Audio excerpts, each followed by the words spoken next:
Hola, mi nombre es Marta y les doy la bienvenida a mi Story Channel. Antes de iniciar el tema, les quiero explicar a quienes están interesados en mi libro, que me lo están pidiendo por email y sobre todo darles las gracias por depositar su confianza en mí. Les quiero explicar cuál es la situación y cuál es el panorama en este momento porque todavía estoy tratando de resolver la distribución de mi libro a nivel internacional, porque me siguen personas en toda América y también algunos, aunque son pocos, aquí en Europa. De manera que les comento, quienes se encuentran en Colombia son los más afortunados porque allí tengo familia, de modo que las personas pues mis familiares pueden hacer los envíos y eso es lo que han estado haciendo de manera directa. Las personas que me han escrito al email, yo les he dado el costo de envío y del libro y han sido muy amables de verdad en aceptar esa condición. No es la ideal, porque lo ideal es que ustedes puedan cliquear, entrar en una plataforma como lo hacen por Amazon, pero no es tan fácil, amigos. Me he estrellado con esa realidad y es que Amazon no funciona en todo el mundo y aquí en Italia particularmente, vincularse con Amazon significa tener una serie de dificultades tipo de impuestos muy altos y impuestos pesados que tienes que pagar aunque no vendas, vendas o no vendas. Entonces los autores que están en Amazon generalmente tienen un soporte de sus editoriales, en fin, de muchas maneras o depende en qué países estén, cómo funciona allí la cuestión fiscal. Aquí es complicado. Así que bueno, si es aquí en Europa, lo envío yo también personalmente mientras encuentro la manera. ¿Y cuál va a ser el modo en el cual se podrá solucionar este problema? Pues voy a pasar el libro a un formato digital, de modo que ustedes lo puedan descargar o lo puedan leer directamente de un ebook. Eso lleva un proceso y para realizar el ebook también tengo que hacer un código ISBN aparte, pero todo eso lo voy a hacer. Solo que yo trabajo sola y yo escribo, yo soy la que hago todo aquí en el canal, preparo las investigaciones, las pongo por escrito, hago los videos, los edito, o sea, es un poco bastante pesado para mí hacerlo todo, pero mi familia me está colaborando de la manera posible, de la manera en que ellos pueden. Así que muchísimas gracias a quienes me están escribiendo.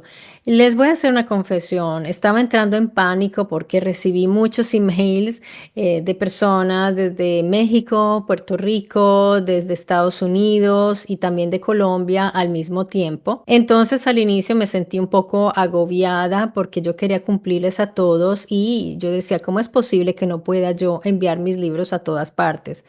Pues así es, amigos. No es tan fácil y haciéndolo así como lo hemos ido haciendo sale más costoso y yo no quiero que ustedes tengan que cargar con costos exagerados o algo así. De manera que la mejor forma de resolver esto es haciendo que lo puedan descargar pagando una cantidad módica y voy a buscar las soluciones porque la idea es que todos puedan obtener la información. Eso es lo que a mí me interesa. A mí no me interesa y no me voy a enriquecer vendiendo libros. El interés mío es que les llegue esa información que yo estoy compilando en mis libros porque voy a hacer más. Y los que vienen, bueno, o sea, el próximo va a ser fuertísimo, va a ser una bomba. Este primer libro los va a preparar para todo lo que va a venir. Así que prepárense porque hay mucho estudio. Así que pues yo les pido solo una espera y para cuando ya lo tenga en ese formato digital, en Amazon está esa posibilidad de descargarlo, o sea, imprimirlo, pero ya les digo, son 400 y pico páginas y tengo que convertir mi libro a un formato particular, eso no es así tan sencillo, y luego hacer el digital, que es otra cosa. Así que bueno, amigos, todo es cuestión de tiempo. El libro lo van a poder adquirir seguramente, no se preocupen quienes están lejos y no tienen Amazon, vamos a buscar las soluciones, no se preocupen, yo quisiera enviárselos con muchas palomas mensajeras y que ya estuvieran en sus manos de verdad, pero vamos a hacer todo lo posible para lograrlo.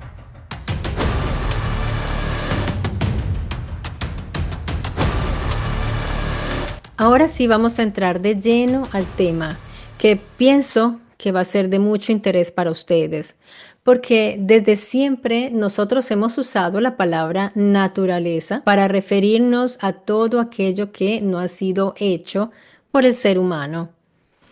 Eso es una inquietud, eso es algo que me ha inquietado bastante aquí en el canal. Y es que esa palabra naturaleza arrastra consigo una idea implícita que es la de que todo lo que no hemos hecho nosotros ha surgido espontáneamente, porque al menos para la mayoría de científicos oficiales no existe un diseño, porque al decir que hay un diseño, tenemos que buscar un diseñador o una mente o una inteligencia, como lo queramos llamar.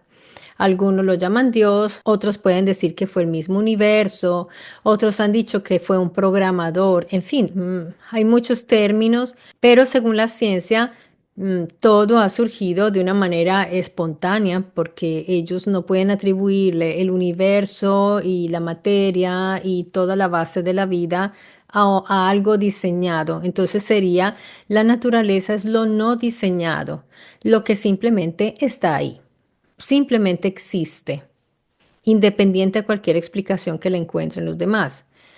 ¿Qué hace realmente esa palabra naturaleza? El término naturaleza pues ya carga con tres problemas estructurales que yo veo, que sugiere espontaneidad, como les decía, es decir, que la naturaleza es lo que surge solo, no lo que ha sido hecho. Se define también por ser lo opuesto a lo que produce el humano, es decir, lo natural versus lo artificial. Lo artífice, lo artificial es lo que hacemos nosotros. Oculta también el funcionamiento, porque nombra el resultado, pero no llega a explicar el proceso. La palabra en sí, naturaleza, nos está mostrando el resultado que sería esa naturaleza. Por eso naturaleza ya no es suficiente para lo que hoy sabemos. Me parece que es limitado ese término. Por ejemplo, el ADN como código o los sistemas autoorganizativos, las simetrías matemáticas que encontramos, esas simetrías matemáticas universales, los fractales, las constantes y las leyes finas. Eso es muy difícil de explicar. Y entonces naturaleza es una palabra históricamente comprensible para nosotros, ya nos es familiar a nosotros, pero ontológicamente es limitada frente a lo que hoy sabemos respecto a esa llamada naturaleza. Por ejemplo, hoy sabemos que la biología funciona mediante códigos. Sabemos ya con certeza que la materia se organiza siguiendo leyes matemáticas y que el universo muestra unas simetrías, unos patrones, estructuras también repetibles, pues que nos hacen pensar. Llamar a todo eso simplemente naturaleza no explica cómo funciona, sino que simplemente está nombrando el resultado y vamos por ahí, vamos desde el principio, desde ese principio llamado naturaleza. Y lo vamos a poner sobre la mesa en este video. Y por eso yo necesito introducir un término nuevo, un neologismo que no venga como herencia de ese término naturaleza y de ninguna tradición, porque si no seguiremos siempre allí y no saldremos de esa jaula conceptual donde nos encierra el término naturaleza. Y necesito crear un término que no exista antes de este planteamiento para que podamos partir de cero. ¿Ustedes piensan que sea posible? Yo encontré uno. A ese principio operativo que hoy llamamos naturaleza y que organiza, genera, mantiene lo real o lo que nosotros consideramos real, yo lo llamo arquenia. Y es importante entender esto desde el inicio. Ojo, Arquenia no describe qué hay, sino cómo opera lo que hay. Arquenia simplemente es un neologismo, amigos, pero un neologismo consciente. Sin embargo, esto no quiero que se convierta en un dogma, ni siquiera, mucho menos, en una afirmación cerrada. Más bien es una base, como lo decía, para partir de un punto que no nos ancle a ese concepto de natura o naturaleza, de donde no hemos salido desde hace siglos. Si aceptamos esta idea de Arquenia, entonces la pregunta ya no es si la realidad es natural o artificial, sino qué tipo de Arquenia, miren cómo cambia todo, qué tipo de Arquenia está operando detrás de las formas que observamos. Esto no es nada nuevo lo que estoy haciendo, simplemente estoy creando un concepto que permita pensar la inteligencia que hay detrás del universo, el diseño, sin imponerle un rostro, al menos por ahora, porque nadie sabe quién o qué cosa ha diseñado, ha hecho, ha fabricado o ha iniciado todo lo que es la Arquenia. Eso es extremadamente difícil de hacer bien, pero lo vamos a intentar. Espero que lo intentemos juntos, porque yo quiero también tener sus opiniones y sus conceptos e ideas en los comentarios respecto a este concepto que estoy introduciendo como Arquenia, concepto que ya existe, solo que le estamos dando un nuevo nombre para partir de cero. El principio operativo Arquenia designa el modo mediante el cual la realidad se organiza, se genera y se mantiene funcional. Ojo, porque cuando digo realidad es lo que nosotros percibimos como realidad. Veamos a profundidad todo esto. Lo que el Génesis describe como el verbo vará, y miren que aquí ya estoy introduciendo algo que se encuentra en mi libro Los Luminosos.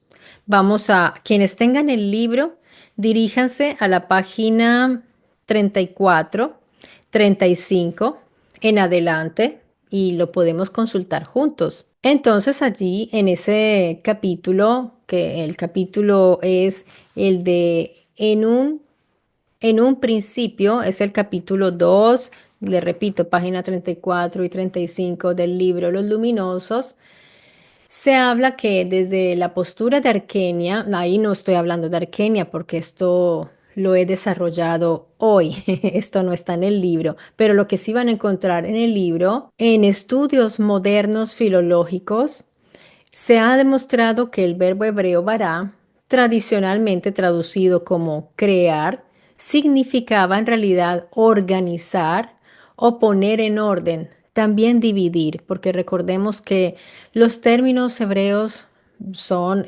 polisémicos, esos términos son muy ricos de significados y volvemos nuevamente a la importancia del contexto. Pero miren qué interesante, la materia ya existía. Por eso titulé ese título del libro, le puse como título En un principio, porque seguramente ha habido más de un principio, no un solo principio. Y ya en uno de esos principios, entonces se está hablando de un orden operativo, un principio operativo de organizar, de dividir, de separar, no de crear del nula, de la nada. Es decir, que la materia ya existía, amigos. Y esto se lo escuché decir a bueno, a un cabalista muy importante, era un rabino hebreo, ahora no me viene el nombre a la mente, pero él lo dijo en un video hace varios años. Entonces, lo que ocurre en el Génesis en realidad es una operación de organizar, de poner orden a esa materia. A ese principio operativo, entonces, es el que yo estoy llamando Arquenia. Y esto sí encuadraría muy bien con el discurso de esta doctora, que ya les voy a dar el nombre, está aquí en el libro. Ella es la profesora Van der Wolf, no sé si todavía está viva, que realizó un estudio que fue muy polémico porque claramente los teólogos saltan y los creyentes saltan inmediatamente cuando alguien quiere tocar esos escritos llamados sagrados, pero cuando lo hacen filólogos, expertos, personas expertas en el lenguaje y en la historia, entonces todo cambia. Y se vuelve más interesante todavía este libro. Aquí, por ejemplo, la profesora Van der Wolf está analizando el Génesis 2:4, utilizando su etimología para sugerir que complementa a Bará. Para ella, Génesis 2:4 trata de engendrar y separar, pero a partir de una materia ya existente. Por ejemplo, ya habla de un término que hay allí en ese texto que es Toledot, que significa como engendrar o traer, Toledot, y el separar, que está representado por la palabra bara. Entonces, bara es separar y podemos decir organizar también. Es decir, que el concepto de arquenia se va a introducir muy bien con todo esto que estamos estudiando sin alterar nada, porque en realidad dejar a un lado esa palabra naturaleza, que es como si hubiera surgido del nada, de la nada. Arquenia, en cambio, está hablando desde un principio operativo. Y ya vamos a analizar esto, porque si ustedes se dan cuenta, el universo funciona con unas constantes matemáticas finamente ajustadas. Tenemos estos ejemplos que son irrefutables, como lo son la constante gravitacional con la denominación G, la constante cosmológica, la relación entre fuerzas fundamentales, la carga del electrón, por ejemplo, la masa del protón. Todo esto funciona con ese principio matemático fino. Si cualquiera de estas constantes variara por una parte en 10 a la 40 a 10 a la 120, no existirían átomos estables, ni estrellas, ni química, ni vida. O sea que es importante, sí, es relevante absolutamente. No observamos un universo posible entre muchos al azar, como algunos han querido plantear, sino un universo funcional dentro de márgenes numéricos brutalmente estrechos. Y esto nosotros no lo sabemos porque en la cotidianidad no lo estamos viendo. Pero vean estos ejemplos. Están los fractales, por ejemplo, los fractales de los helechos que se van a ver también reflejados en el brócoli, el romanesco, en los pulmones humanos, en las redes vasculares, en las costas y la distribución galáctica. Todo esto lo vemos allí. Vemos la misma regla matemática simple y repetida que genera complejidad extrema. Esto, amigos, es economía de diseño, reutilización de principios y optimización de recursos. ¿Esto será algo al azar? Pues el azar no reutiliza reglas, pero un principio operativo sí, es decir, el arquenia.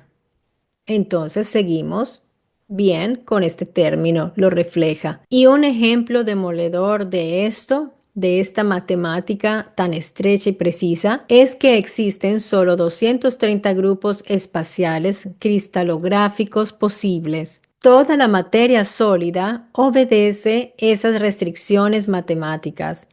Ahora ustedes se estarán preguntando, pues, ¿qué es eso del grupo espacial cristalográfico? Cuando un sólido se cristaliza, sus átomos no pueden colocarse aleatoriamente de cualquier manera. Están obligados a repetirse en el espacio siguiendo unas reglas geométricas muy precisas.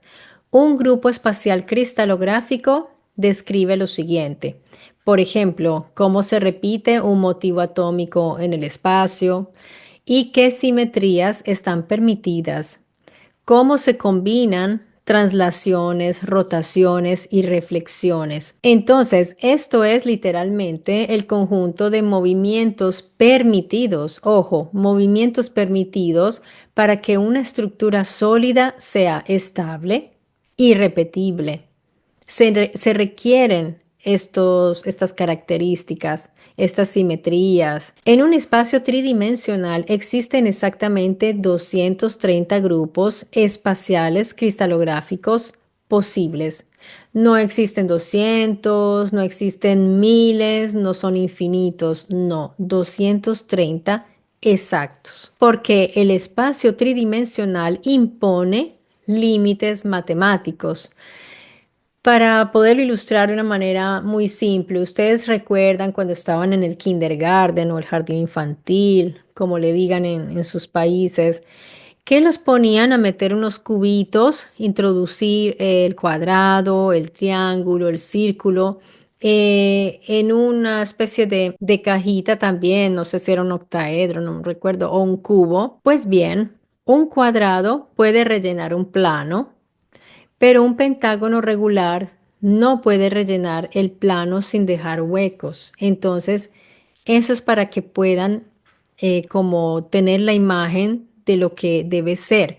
En 3 dimensiones ocurre lo mismo en la tercera dimensión, pero mucho más estrictamente. Nosotros cuando vemos los cristales en sus formas tan bellas, pensamos solo en la belleza de esos cristales o el valor que puedan tener y luego los mandamos a que los modelen si son cristales preciosos y que los modele el joyero, pero no nos damos cuenta de que allí en sus manos hay una matemática tan exacta, tan precisa, que ese objeto que tienen en cristal allí obedece a unas leyes y no sale de allí para que se pueda repetir.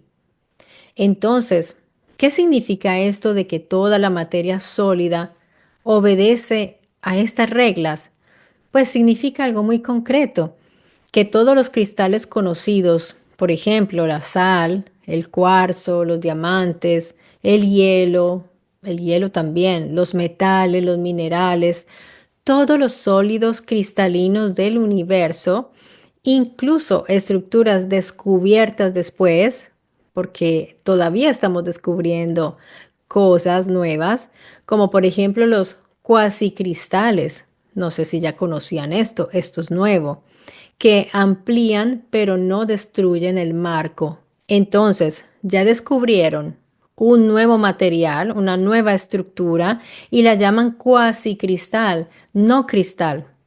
Y ahora tienen que ver cómo la van a encuadrar dentro de esa arquenia, dentro de esos parámetros, porque es algo, un nuevo descubrimiento, pero no está rompiendo ese marco de operatividad de la arquenia. Todos se encajan dentro de esos 230 grupos. Todos. Si no están ahí es otra cosa. Ya no es un cristal. Por eso esto se llama los cuasicristales. O en extensiones matemáticas coherentes con estos grupos. Pero lo que no existe es un cristal libre, un cristal que se le ocurrió ser otra cosa o tener otra forma. No. Una estructura sólida arbitraria, no hay. Una excepción caótica rara, eso no se ha encontrado. Siempre se repite el mismo patrón. Un cristal adopta una de esas simetrías y punto. ¿Por qué lo hace? Porque esto minimiza energía. Dense cuenta que la arquenia lo que trata de hacer es minimizar el gasto de energía y maximiza también la estabilidad de la estructura en sí, permite enlaces coherentes. Excelente, ¿ven? Se dan cuenta que allí eso es inteligente, no es caótico. Resiste perturbaciones también. Si una disposición no encaja en esas reglas, entonces no se mantiene, colapsa o se desintegra. No continúa su ciclo, no se repite porque no está dentro de esos parámetros. En pocas palabras, la materia no decide por sí misma. La materia lo que hace es obedecer patrones que están establecidos. ¿Quién o qué lo establece? Por ahora lo llamamos arquenia, porque siempre lo han llamado la naturaleza. Yo hoy lo estoy llamando arquenia para poder llegar un poco más allá, quizás un día, y entender cuál es el origen de esto. Entonces, estas reglas no las hemos inventado nosotros, no dependen de la química, de una química específica, no dependen de la Tierra tampoco, no dependen de la vida en sí, son anteriores a cualquier observador existente. Esto es una protoarquenia, porque desde antes de que nosotros pudiéramos estudiarlo, ya existía esto. Y así se fue formando todo lo que hemos visto en el universo, allá afuera, antes de que existiera la misma Tierra o el sistema solar.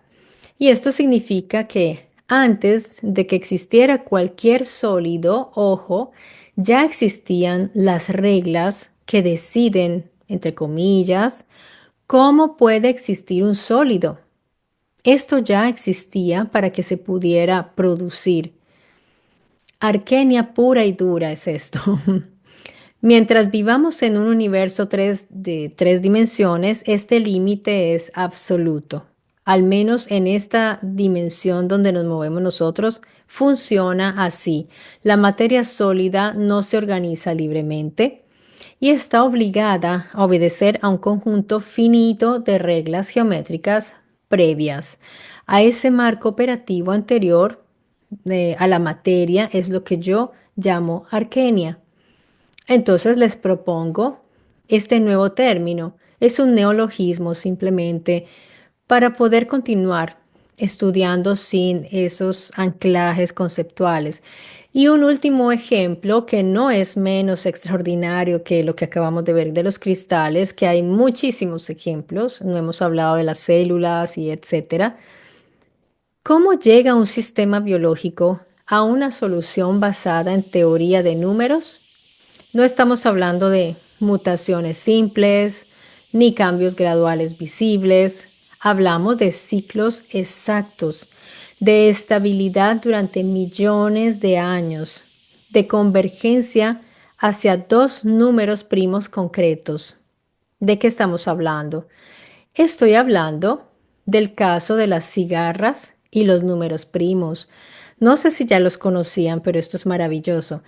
Existen especies de cigarras en Norteamérica, la magicicada, que no emergen cada año, sino que lo hacen en ciclos extremadamente precisos de 13 y 17 años. Y si se dan cuenta, ambos son números primos, no ciclos de 12, 14, 15, sino de 13 y 17. Ojo con esto está documentado. Y esto ya ha sido medido y es aceptado por la biología evolutiva, o sea, por los científicos. ¿Por qué es tan interesante este caso? Porque un número primo tiene una propiedad fundamental y es que no comparte divisores con otros ciclos periódicos. Dense cuenta, esto es matemática pura. Eso significa entonces que las cigarras evitan sincronizarse con los ciclos de los depredadores, reducen drásticamente la probabilidad de encuentros repetidos y maximizan, obviamente, su supervivencia a largo plazo. Por ejemplo, si un depredador tiene un ciclo de 2, 3, 4 y 6 años, casi nunca va a coincidir con una cigarra de ciclos de 17 años. Y aquí entonces, amigos, entra la arquenia. La explicación estándar dice, la selección natural favoreció estos ciclos. Dense cuenta que es una solución muy práctica porque cuando ya dicen natural decimos, ah, la selección natural. Ah, bueno, pero ¿qué quiere decir eso? Eso detrás tiene una explicación y hay unas preguntas. Pero entonces, además de las preguntas, hay un problema serio, porque la selección natural, como la llaman, Selecciona resultados. ¿Cómo llega un sistema biológico a una solución basada ya en una teoría de números? Esa fue la pregunta que planteé al principio. Entonces, amigos, cuando ya se habla de selección natural, nos quedamos tranquilos con la explicación porque lleva el término selección natural. Esto es algo que tenemos que estudiar a profundidad porque yo aquí en el canal estoy tratando de transmitir, de no dar por sentado absolutamente nada y mucho menos en la cuestión de la evolución y de las adaptaciones y de cómo surgieron las mutaciones. Entonces, eso lo dejaría yo allí como una ventana abierta para un próximo video, para profundizar.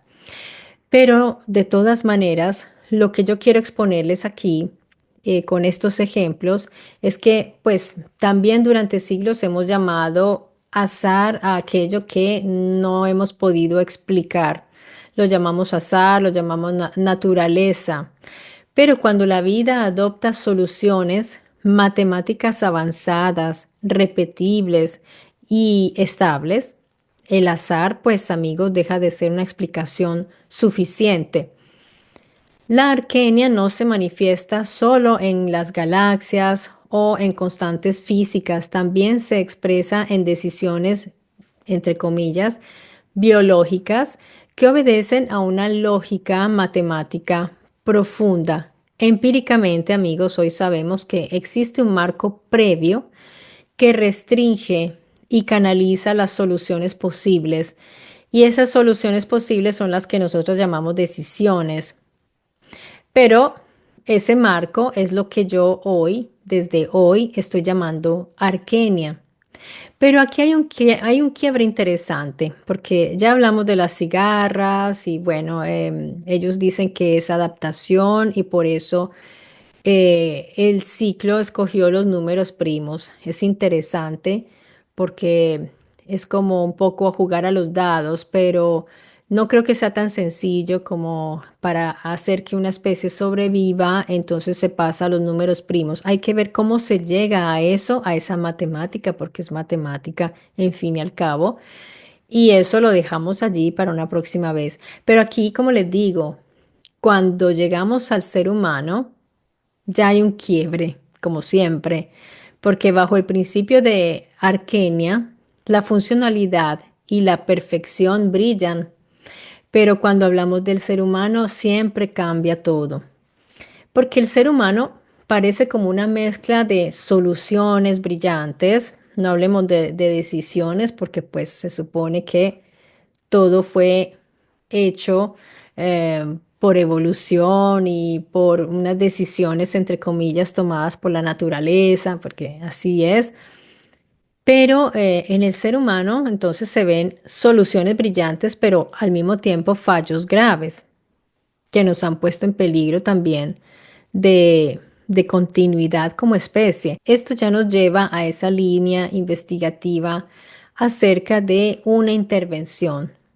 Porque Arquenia, como les decía, explica el marco operativo de la vida, reemplazando el término naturaleza y el concepto. El ser humano parece, en cambio, moverse dentro de ese marco, pero con tensiones, fallos y ciertas anomalías que invitan a pensar que pudo haber sido fabricado y modificado en varias etapas del proceso, desde su diseño y muy probablemente por otros individuos que a su vez fueron hechos, porque eso es Arquenia, nada emerge en sí por sí mismo, sino que algo lo produce. Yo digo algo porque todavía no tenemos esa identidad, aunque hay muchas personas sienten que eso ya está resuelto. A mí me gusta pensar las cosas desde el inicio, desde ceros, para ver si llegamos hacia esos agentes fabricantes, hacedores o pensadores, productores o programadores. En un video reciente, pues yo les dije que todo lo que llamamos naturaleza es tecnología, ¿se acuerdan?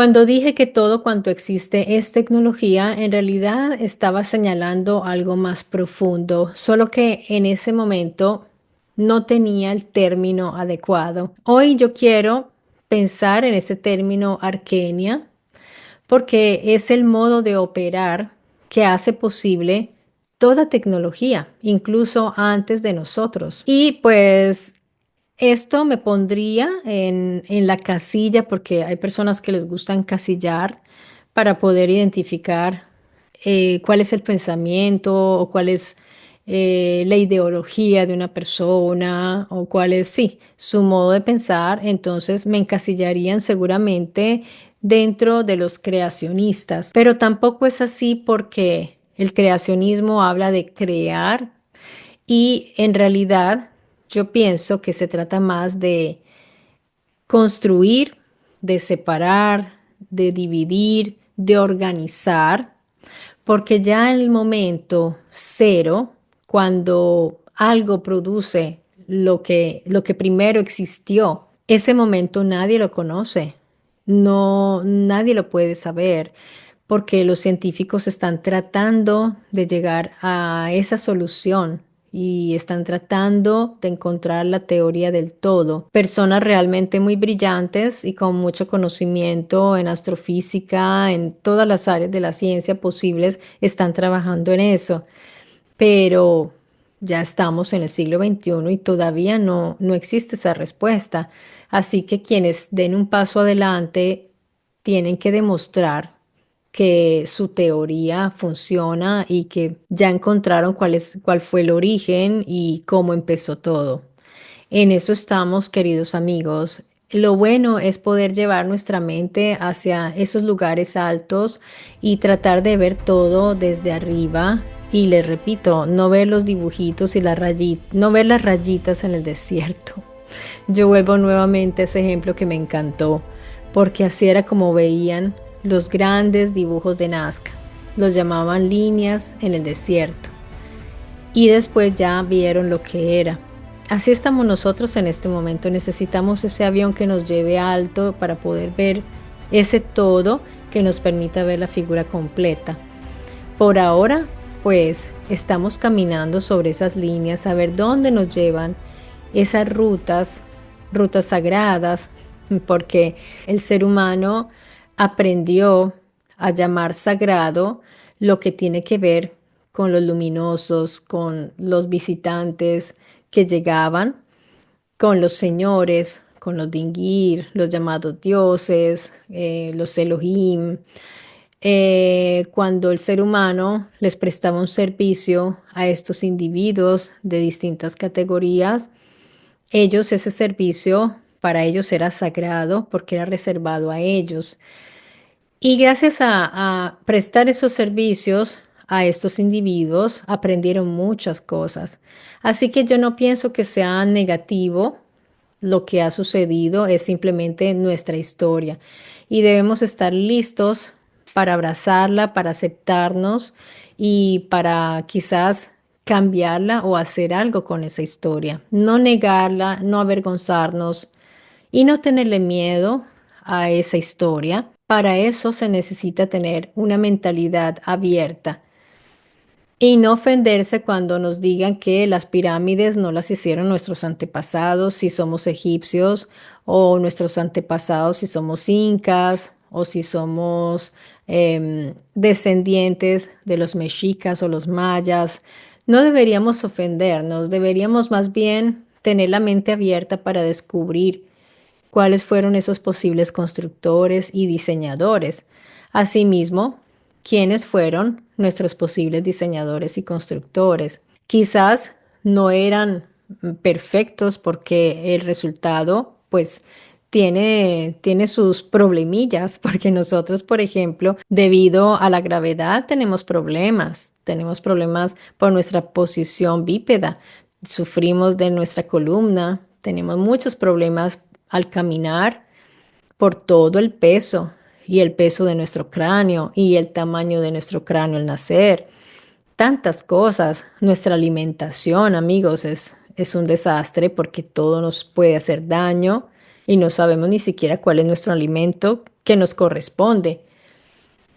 De hecho, nosotros fuimos fabricados en otro lugar y quizás allá esté nuestro alimento o quizás nos hayan hecho así desde el principio y aquí pues se trató de que aprendiéramos a alimentarnos con lo que hay aquí y lo que se nos enseñó también a cultivar. Se modificaron alimentos para que nos dieran el mejor nutrimento posible, pero igual nos hace daño porque todo nos hace daño.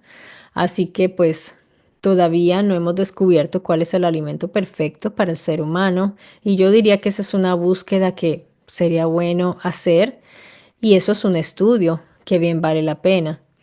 Amigos, espero que les haya resultado interesante. Hoy estuvimos en compañía con el libro Los Luminosos.